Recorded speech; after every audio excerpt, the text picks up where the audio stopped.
Dear class 8 children, we'll continue chapter number 7, that is the nervous system. Okay, we had just started this chapter number 7 before Dasara break itself, when we have just discussed the neuron or nerve cell, which is regarded to be the structural and functional unit of nervous system. Okay, so today in this session we'll try to we'll discuss about the nerve. Okay, nerve and the different types of terms, different biological terms related to this chapter 7, that is nervous system, and also we'll try to see the human brain. All right, so now we'll start with the nerve. Okay, nerve.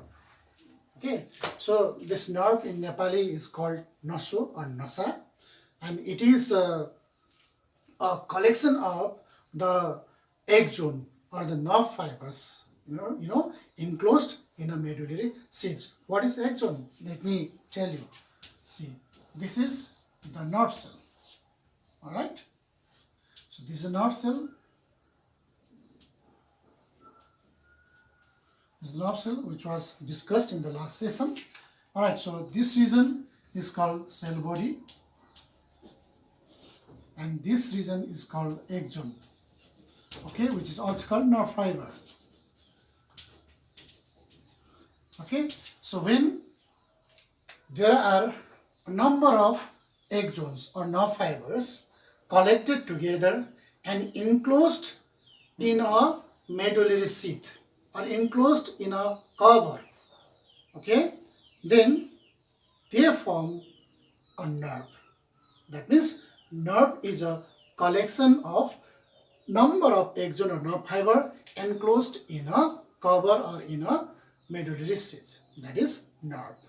Okay, so this nerve is of 3 types. That means nerves can be seen in 3 types. They are sensory nerves, motor nerves, and third one is your mixed nerves. Okay, there are 3 types of nerves. They are sensory nerve, motor nerves, and mixed nerves.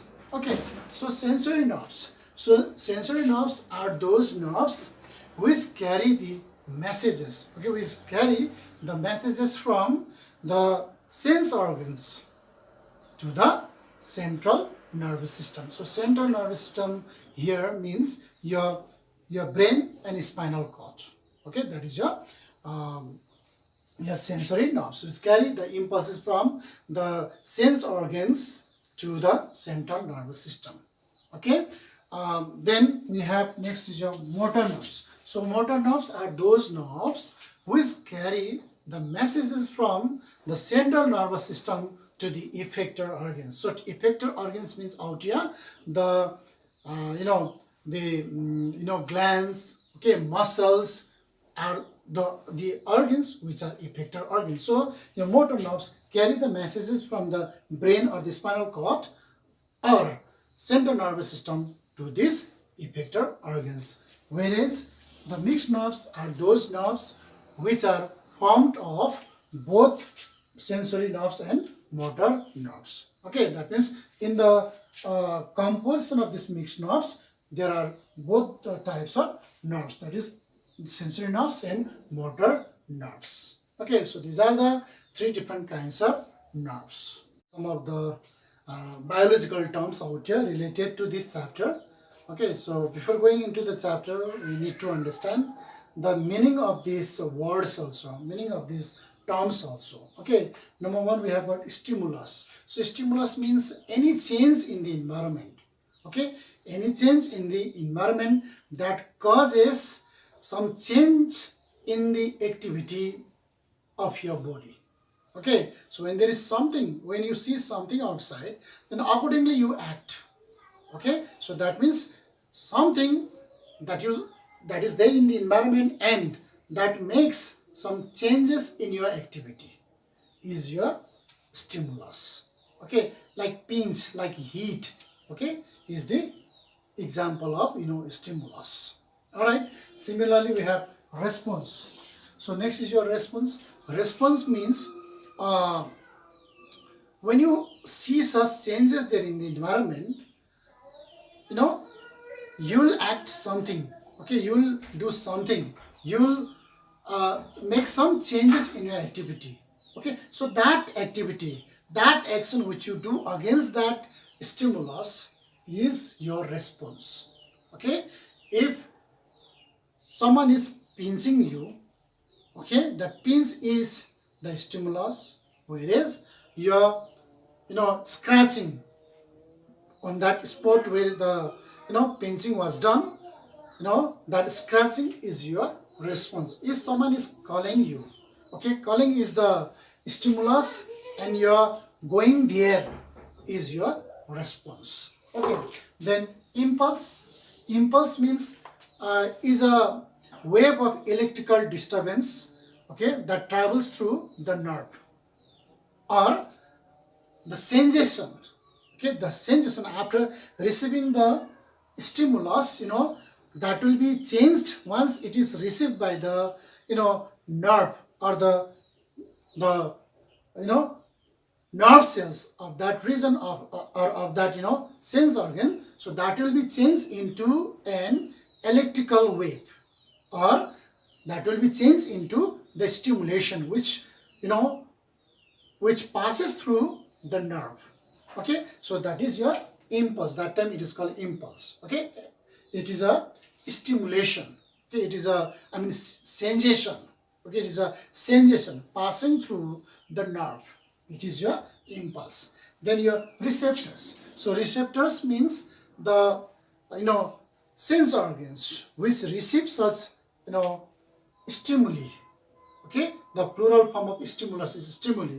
So receptors are those organs, means your sense organs which receive such stimuli, like your eyes, okay, like your nose, your ears, your what you call your skin. So they are all receptors, because the nerve cells present in those sense organs, receive such stimuli. Then effectors. So effectors are those organs of the body which give the effect, which show the actions. For example, your muscles, your glands are the effectors. So these are the terms that you have to understand. Okay, now we'll see the nervous system, means your types of nervous system.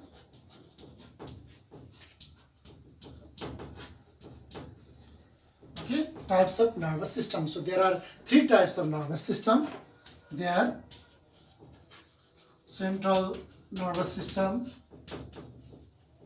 okay, then peripheral nervous system, and third one is your autonomic nervous system. Okay, so central nervous system, peripheral nervous system, and autonomic nervous system. So central nervous system consists of the brain and spinal cord. Okay, that is central nervous system.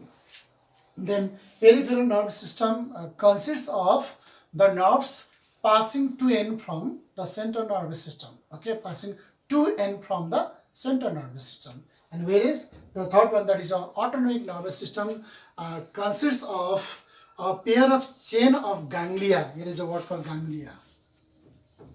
Ganglia. Okay, is a plural form of ganglion, which means a mass of nerve cell.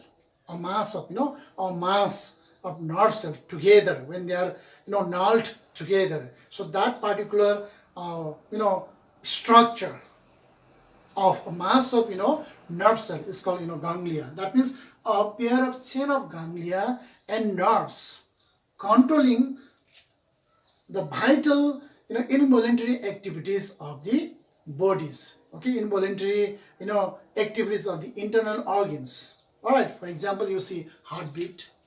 Okay, your peristaltic movement of alimentary canal, that means the undulating movement of your alimentary canal.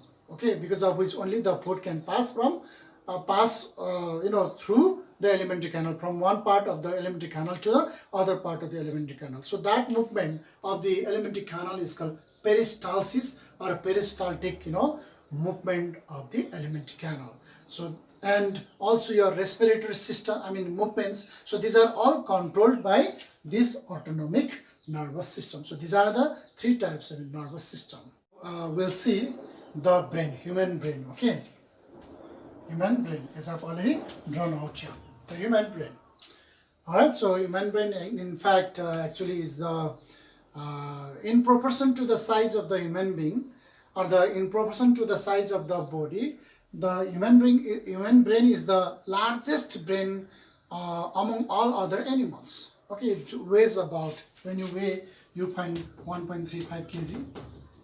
Okay, and it constitutes 2% of the total weight of the body. Okay, 2% of the total weight of the body, which means if you are weighing 100 kg, your 2 kg will be your brain only. Okay, and 80% it is composed of water, and 25% of the total oxygen taken into the body is utilized here in the brain. Okay, it's very important part of the body. All right, then we'll see directly the parts of your brain.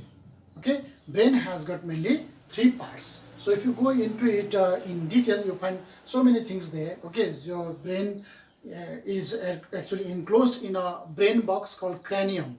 Okay, your cranium, which is also called skull, inside which your brain is protected. Okay, and beside this, your brain is also covered by the 3-layered membrane, all right, which is called meninges. Okay, meninges. So it's called meninges.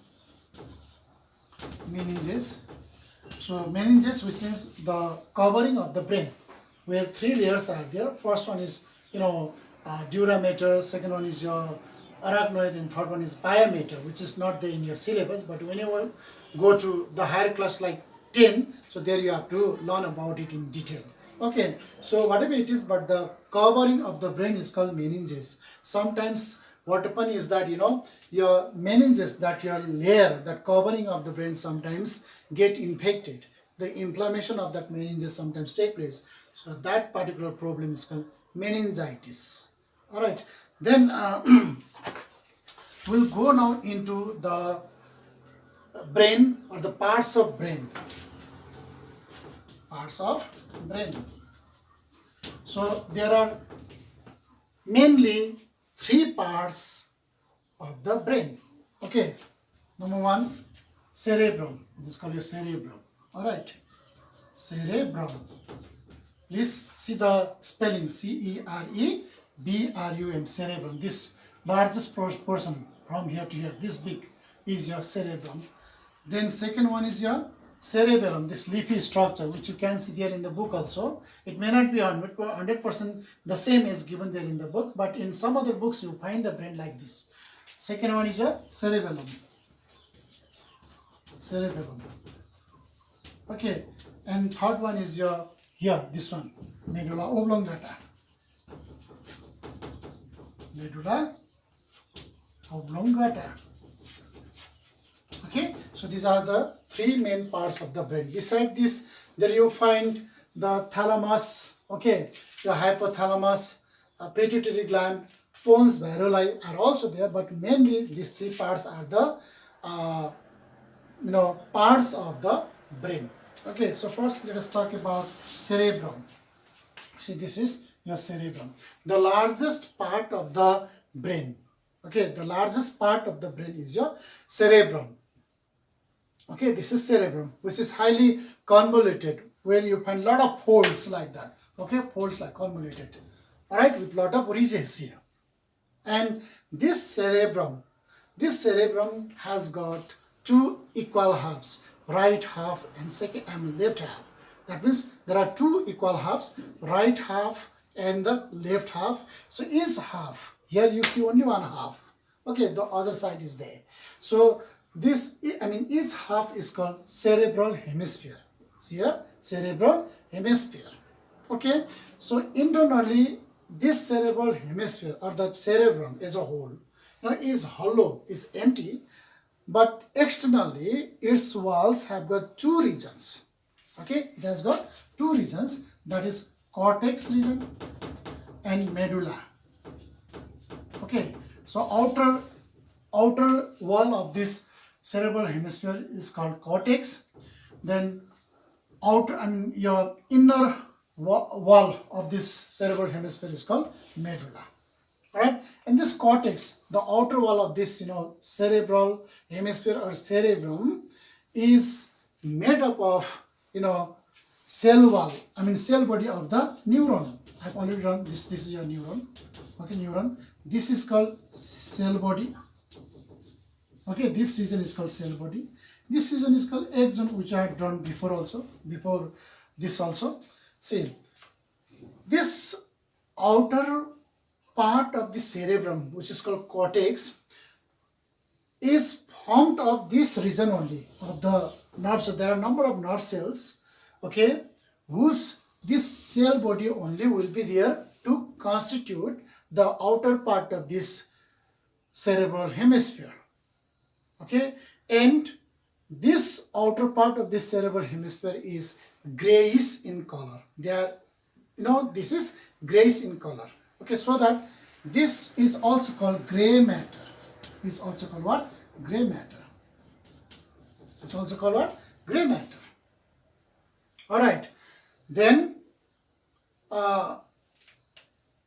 these folds which you see, number of folds, when you see there, the more the folds, the more brain cells will be there. That means if you have got the big head, and then in the big head the big brain, and in the big brain especially, if this cerebrum is big enough, that means there are number of folds, so many folds here, then obviously the cerebrum is very big enough.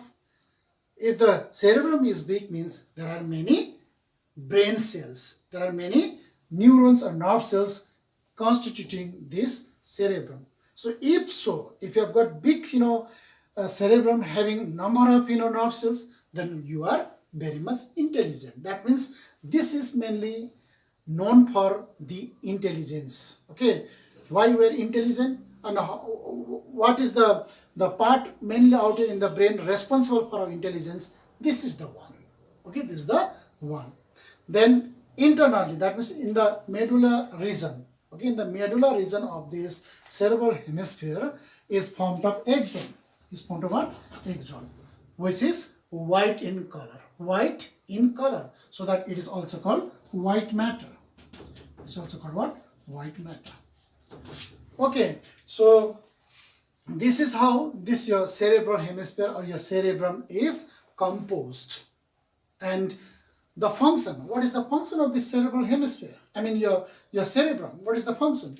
The function of this one or your cerebrum is to act as a seat of intelligence, consciousness, and willpower.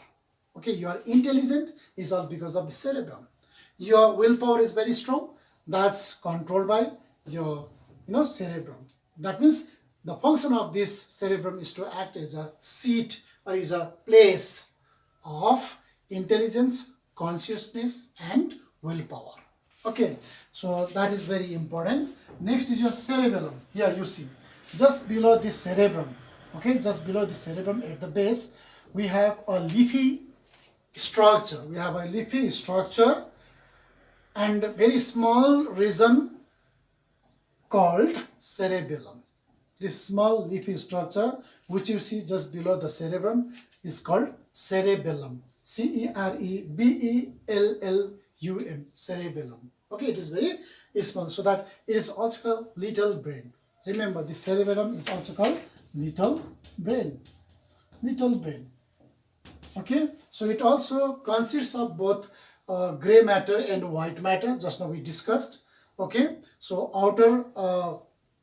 outer cortex of this cerebellum is formed of gray matter. Gray matter means cell body.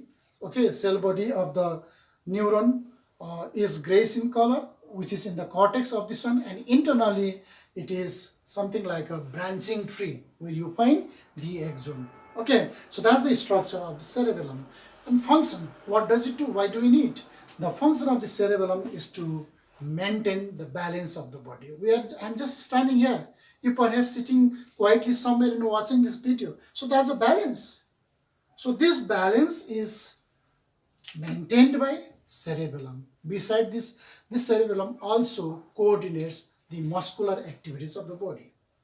Though the masses of the muscular activities is formed there in the cerebrum, but it coordinates. Your cerebellum coordinates the muscular activities also, but importantly, it maintains the balance of the body. That's why sometimes you see the alcoholic people, when they drink alcohols, so that time this alcohol affects this cerebellum, so that the person who has taken a lot of alcohol loses balance, so that he goes left and right. He just sometimes falls, losing the balance. That's because of the effect of the alcohol in the cerebellum. Okay, then the other one is your medulla oblongata.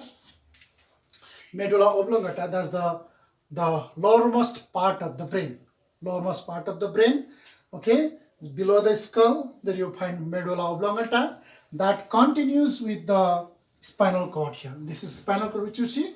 That is a continuous part of the medulla oblongata. That is medulla oblongata continues with the spinal cord here. Okay, and it looks like a triangular structure here. The function of this medulla oblongata is to control the involuntary activities of the internal organs. You see heartbeat.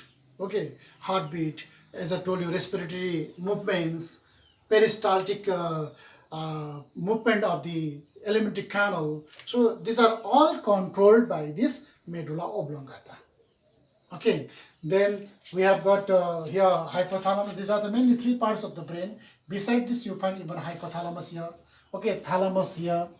Okay, pituitary gland. So all you see here, see this two cerebral hemispheres. As I told you before, your cerebrum is divided into halves, right and left. So this right and left cerebral hemisphere are connected by means of this seat, which is called corpus callosum. Okay, and its function is to convey the message from one cerebral hemisphere to other cerebral hemisphere.